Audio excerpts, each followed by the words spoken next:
Getting to class, doing homework, sometimes not understanding how in the heck, understanding the tables in chemistry classes ever going to affect me in life, but you stuck it out and you learn those things anyway. Now is the time to do something with it.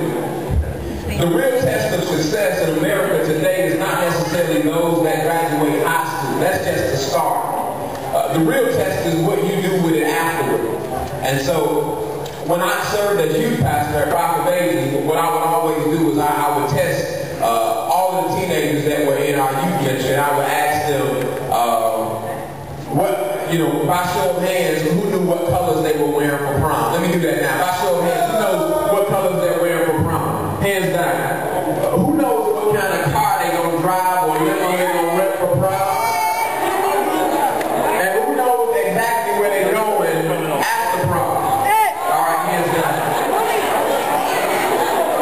Now, by show of hands, how many of you know what you're doing after graduation? And that's the true test.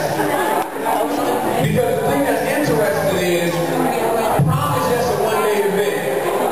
Graduation is just a 2-hour, 3-hour event. And after that, real life starts.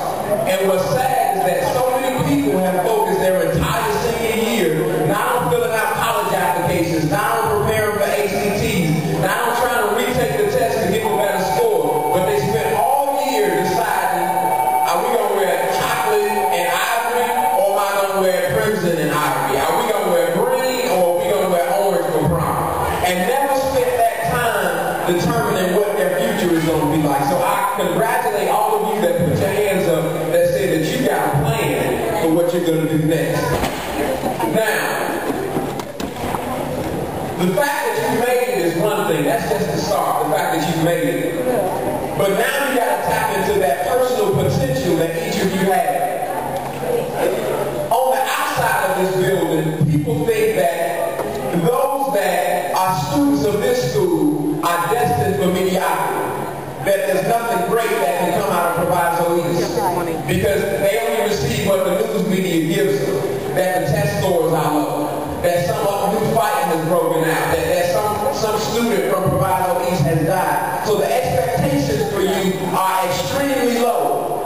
But knowing a lot of you and knowing the potential that's within you, I know that your potential is greater than mediocrity.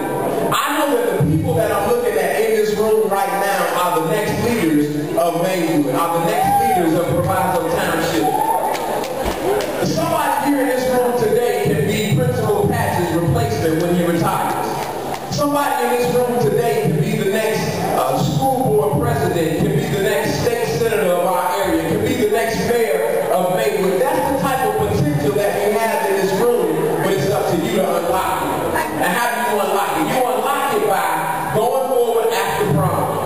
You unlock it by going forward after graduation and deciding that the sky is the limit for what I want to do. When I got to college, here was the thing that tripped me out. There were guys who walked the straight and narrow all through high school. They were athletes, they stayed away from drugs, they did the right thing. All of a sudden, when they got to college, now they wanted to start smoking weed and drinking all day. And they wasted their lives, they wasted their potential because they threw it away on something that was trivial. What I challenge each of you to do is when you walk across that stage and when you move into that new college dorm room or wherever you decide to go, my challenge to you is to take it as serious as a heart attack. Is to go into college and decide that the sky is the limit for me and that I can do and achieve anything that I want to achieve. Principal Pat called some names of some people when I first walked in, and these were names of people, I guess, that have some academic obstacles that they have to overcome. These are people that may have to go to summer school potentially, or maybe they got to take some extra credit or petition some teachers to help them overcome some academic obstacles. When I heard those names and I saw those people, I had an affinity with those people because those people are just like me my senior year at Proviso West. I was short on credits. I ended up having to go to Triton at night to get extra credit so that I could be able to graduate. I ended up having to beg teachers teachers to give me just a D in the class so that I could actually graduate, because every other day I decided I was going to skip 4 or 5 periods a day so I could ride around and call my parents, walk me, ride out west, smoke weed and drink all day and come back to school high and drunk and lay on my desk and sleep all day. Some of y'all got classmates that are just like that.